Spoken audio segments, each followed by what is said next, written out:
વડોદરાની માંજલપુર વિધાનસભા બેઠકની હાઈ વોલ્ટેજ પેટા ચૂંટણીને લઈને મોટા રાજકીય સમાચાર સામે આવ્યા છે।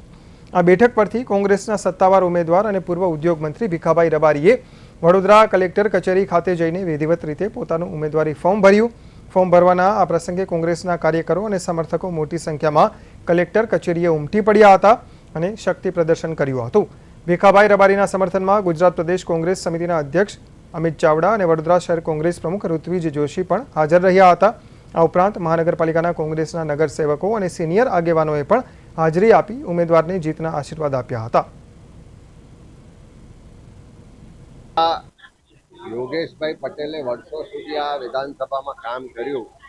અને અચાનક એમના અવસાનથી ખાલી પડેલી આ માંજલપુર વિધાનસભાની પેટા ચૂંટણીમાં આજે કોંગ્રેસ પાર્ટી તરફથી ભીખાભાઈ રબારીના રૂપે એક એવા ઉમેદવારની પસંદગી કરી છે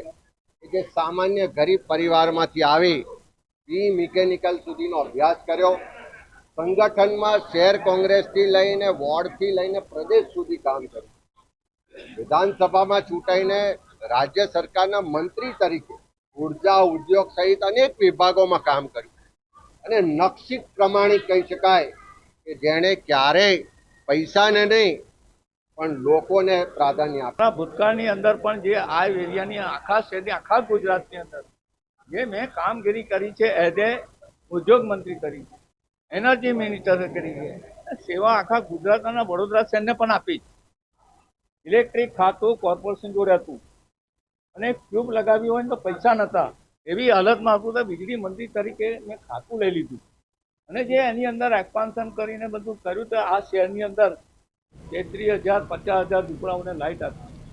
1.5 લાખ મકાનો જે આ શહેરની અંદર 100 રૂપિયાના સ્ટેમ્પ વાળા હતા